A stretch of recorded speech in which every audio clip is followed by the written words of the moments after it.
Well, you know what it is. It is Friday, TGIF to you. It is time for another edition of the About Mansfield Consumer Advice Series. I'm Steve Casillo, and you are you.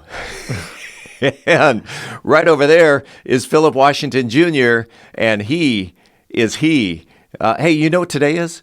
What's today? For those who are watching or listening on the day that we're actually recording, this is Friday, February 2nd. Today is Groundhog Day. Yeah, oh yeah, I saw Punxsutawney Phil did not see his shadow. Did not see his shadow, and what does that mean?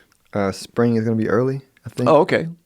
Yeah. Yeah, I don't recall whether it's 6 more weeks or not, but spring's going to be early. That's what Punxsutawney Phil says.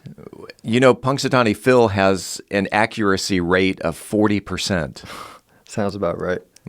So we'll find out in about 6 weeks whether we have endured another 6 weeks of winter or not. The past few days feels like spring, though. It does, absolutely. So today we are talking about the big industrial economy short. Yes. Which, if I recall, in listening to your podcast, Wealth Building Made Simple, you relate that to the movie The Big Short, which, for those who have not seen it, the 2008 movie about the housing crisis. Yep. And the guy who made a bunch of money betting on the obvious. Yeah. You know, he saw like all the debt in the system and was like, hey, this is unsustainable.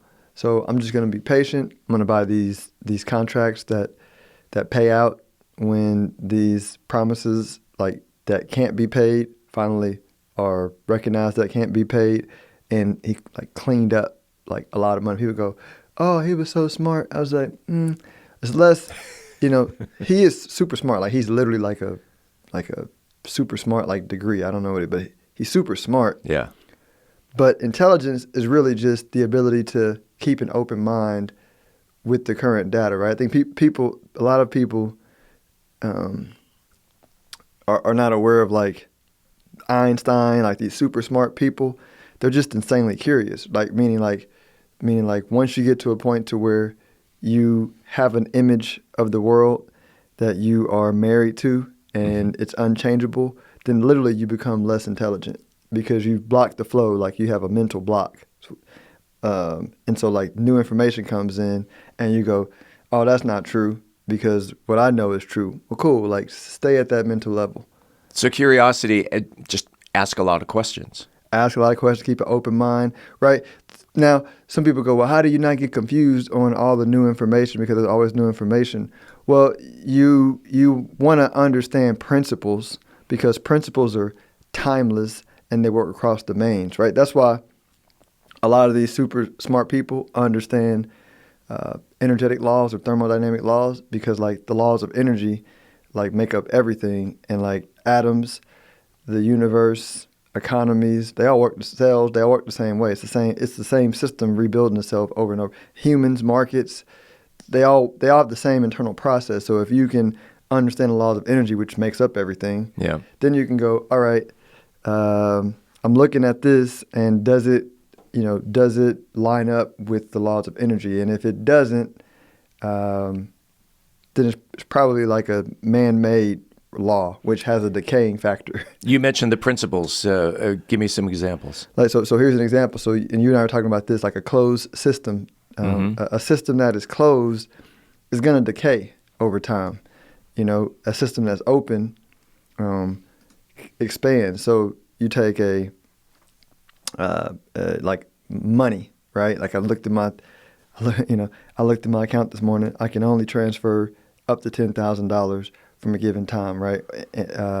And this closed dollar-based system that also limits how much we can transfer, how much we can take out. The interest rate is controlled from the middle, right? So like nothing about the system, the ledgers, right? Who owns what is controlled by a central authority, and when I say central, I mean like think about it.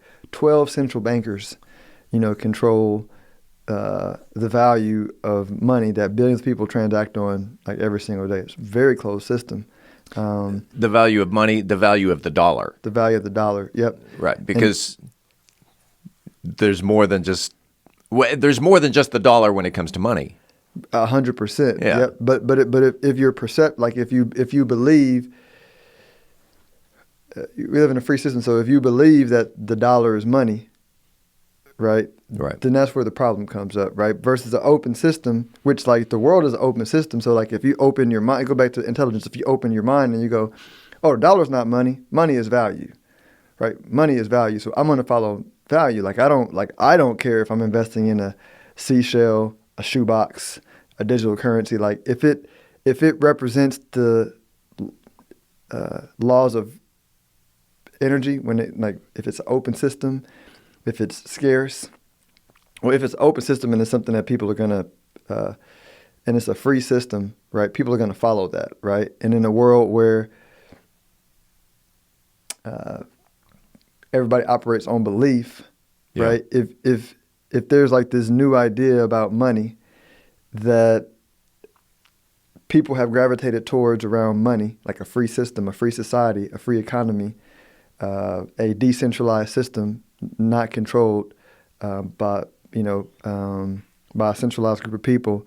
Like value and wealth has always followed that because that's the way the universe works. Well, we've talked about this in the past where the dollar is not the only thing that you can use to buy things. And we talked about, cigarettes as a form of currency in the prison system, and that seashells on some deserted island is a form of currency. And it's evolved over time. Mm-hmm. And money in the world has evolved over time. And that if you go to another country where basically the dollar's useless, you have to convert that dollar to the yen or the whatever they use in Singapore or Bangkok. There's more than just the dollar. There's more. Yeah, money is belief, right? And I don't I'm going to use an example, and I have no intention of offending anyone. Okay. So I'm gonna do it in a non-offensive way. There are as many religions as there are ancient cultures, right? Because religion was just a culture's ideas encoded into a belief system.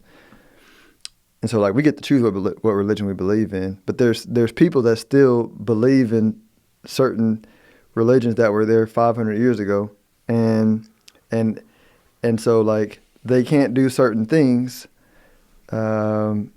because of their religious beliefs. So it's a closed system, right? And what you'll find is the more closed-minded the belief system, the less prosperity there is. Right. You know what I mean? And so less enjoyment. And so I'm saying it to say, that's why with money, I'm trying to break people's idea of money and say money is not like dollars, right? Money is not a thing. Money is value, right? A currency like Tesla's just as good of a currency in my mind as the dollar.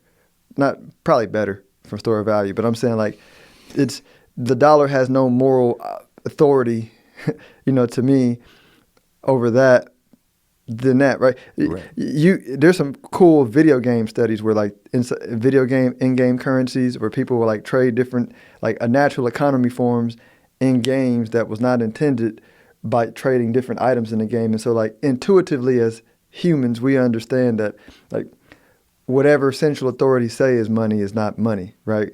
The market will find out what money is over time because we just, you know what I'm saying? If we allow intuition to do its thing and not block it off with belief systems that people told us are true, right? Then we find the true value of money, meaning it's super obvious, super obvious that I want to place my value in things that people are going to value more in the future because it's solving problems that we currently have in present day, right? It sounds like the game of Monopoly. 100%. That trade the cash for it. Right. I've got cash, but I want to buy a house. I now own 4 houses. I want to turn that into a hotel. I now own a hotel. I want to turn that into 3 hotels. Mm-hmm. And I want your money. I want you to go bankrupt so I can have everything.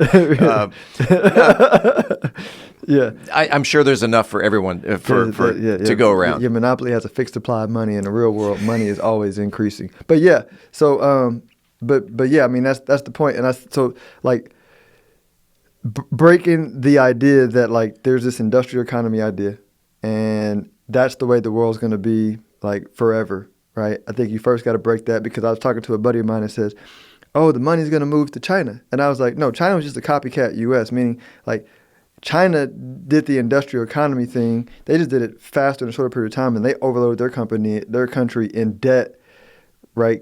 Like way faster than we did, because they just copied what everybody else did and ran it up faster. From an industrial economy standpoint, that's why they had that big real estate bubble, because their money wasn't worth anything. So people began to save in real estate, and that got bloated, and it just happened way faster than what happened for us and for Europe. And so like people in China don't even trust Chinese money. So like that's not where the system is going. Yeah. Right? It's the money throughout time has always flowed to the freest land. And where's the freest land of opportunity? Well, just go look at where the best and brightest are working. Like who's making the most money? Like internet creators, developers, coders, right? Crypto people. Who else? Artificial intelligence people. People who are investing in that stuff.